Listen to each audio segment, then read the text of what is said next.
ఇది మా ఊరు. ప్రకృతితో నిండిన అందాల గ్రామం. ఇక్కడి మనుషులు మంచితనానికి ప్రతిరూపం.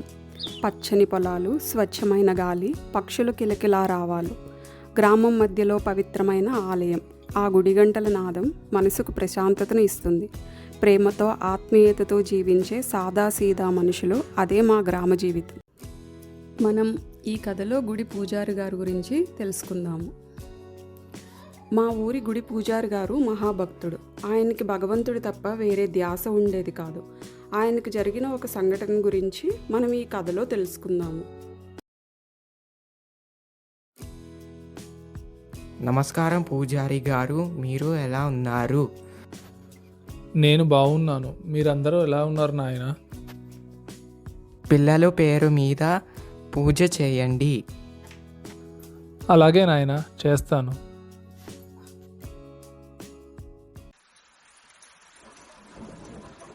అంతా మంచిగా ఉంది అనుకున్న సమయంలో అనుకోని విధంగా కుంభవృష్టిగా వర్షం కురవసాగింది. చెరువు కట్టలు తెంచుకొని వరదలు వచ్చేంతగా ఉరుములతో కూడిన వర్షం పడసాగింది.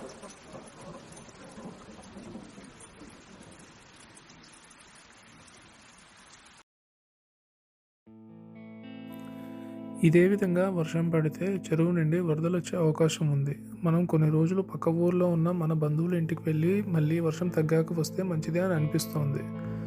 లేదంటే మనం వరదల్లో చిక్కుకునే అవకాశం ఉంది. ఉదయం వరకు ఆగి ఏదో ఒక నిర్ణయం తీసుకోవాలి. చూద్దాం ఏం జరుగుతుందో. రేపటికల్లా వర్షం తగ్గకపోతే నువ్వన్నట్టే వెళ్దాంలే.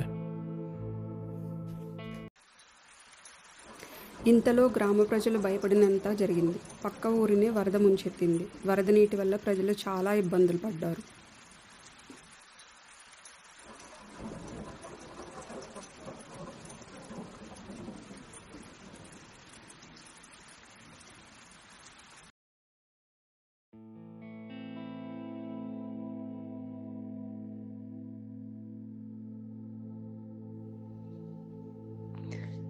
అన్నయ్య, ఇప్పుడే సమాచారం అందింది. మన పక్క ఊర్లోకి వరద నీరు వచ్చిందంట.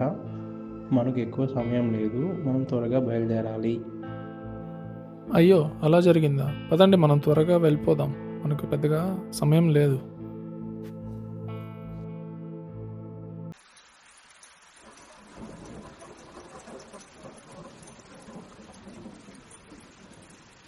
వరద భయంతో గ్రామ ప్రజలు ఊరు ఖాళీ చేయడం మొదలుపెట్టారు.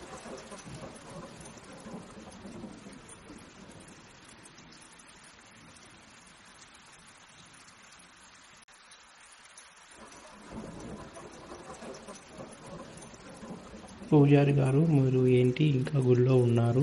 పక్క ఊర్లో వరద వచ్చేసిందంట. మీరు కూడా రండి, వెళ్దాము.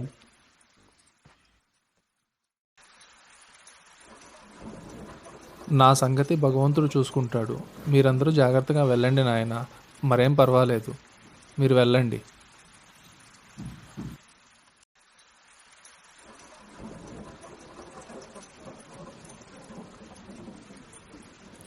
అనుకున్న దానికంటే త్వరగా వరద నీరు ఊర్లోకి వచ్చింది. మెల్లగా వీధులన్నీ నీటితో నిండి ఇళ్లలోకి కూడా నీరు రావడం మొదలైంది.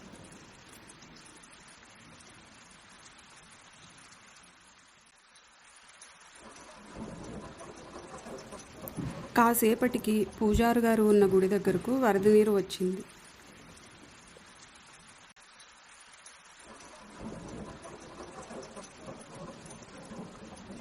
అయ్యా పూజారి గారు, మీరేంటి ఇంకా ఇక్కడే ఉన్నారు? వరద నీరు వచ్చేసింది. ఇక్కడ ఉంటే ప్రమాదం. రండి, వెళ్దాం. నా మాట వినండి, మళ్ళీ వరద తగ్గాక వెనక్కి రావచ్చు. లేదు నాయన, నేను రాను. నేను ఇక్కడే ఉంటాను. నా గురించి మీరు కంగారు పడవద్దు. భగవంతుడు చూసుకుంటాడు. ఏం జరిగినా నేను ఇక్కడే ఉంటాను. మీరు వెళ్ళండి త్వరగా. నీళ్లు వచ్చేస్తున్నాయి, త్వరగా వెళ్ళండి. అయ్యా, ఎందుకు ముందు పట్టుబడుతున్నారు? ఇప్పటికే సగం ఊరు పైగా వెళ్ళిపోయారు. వెళ్దాం రండి తొందరగా. వద్దు నాయన, నా గురించి ఆలోచించి మీరు సమయం వృధా చేసుకోవద్దు. నీళ్లు వచ్చేస్తున్నాయి, వరద పెరిగేలా ఉంది. మీరు త్వరగా వెళ్ళండి. నాది నేను చూసుకోగలను. ఆ భగవంతుడు నాకు తోడుగా ఉన్నాడు. మీరేం కంగారు పడవద్దు, త్వరగా వెళ్ళండి. ఇంకా మీ ఇష్టం పూజారి గారు. ఎంత చెప్పినా మీరు వినట్లేదు. నేను బయలుదేరుతున్నాను, మీరు జాగ్రత్త.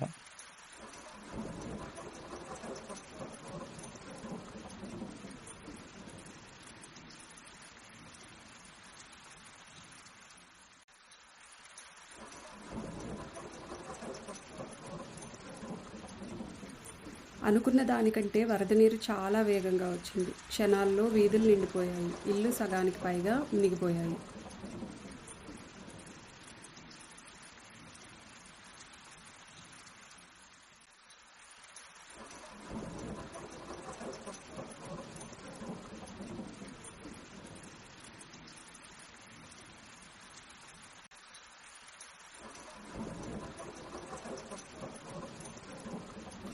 అయ్యో భగవంతుడా, ఏమిటి ఈ పరీక్ష నాకు? వరద నీరు క్షణక్షణానికి పెరిగిపోతున్నాయి. రక్షించు స్వామి, కాపాడు, నిన్నే నమ్ముకున్నాను.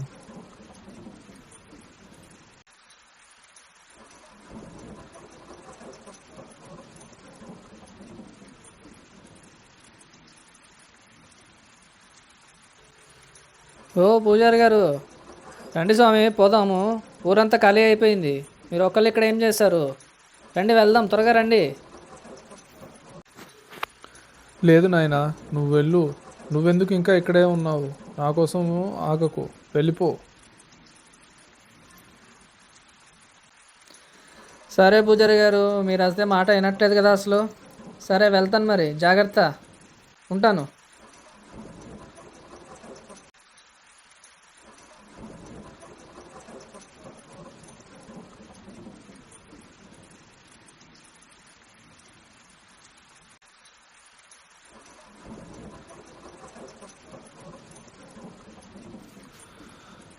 స్వామి, ఇంకా ఎంత పరీక్షిస్తావు నన్ను? నిత్యం నీ సేవలోనే ఉంటాను కదా, నన్ను రక్షించడానికి రావా? నిన్నే నమ్ముకొని ఉన్నాను.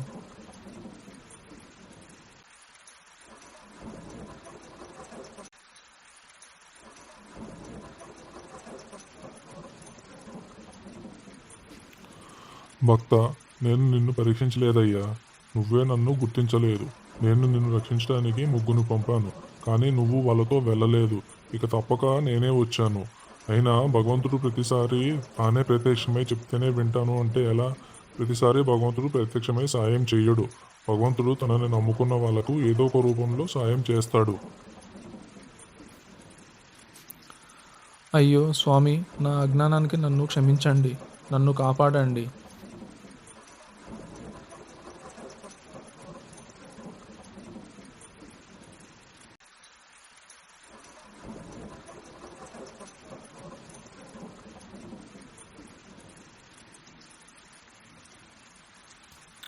ఓ స్వామి, ఎప్పుడైనా వెళ్దామా? ఇంకా ఉంటారా? లేదు నాయనా, పోదాం పద. ఇంకా ఎందుకు ఉంటాను ఇక్కడ?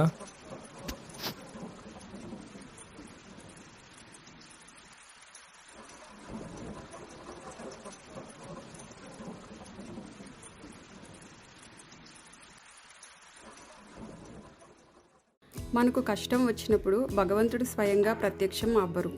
నమ్ముకున్న వారికి ఏదో ఒక రూపంలో సాయం చేస్తారు. సహాయం చేసిన వ్యక్తిలో మనం భగవంతుడిని చూడాలి. మా కథలు కనుక మీకు నచ్చినట్లయితే please like, share, subscribe our channel.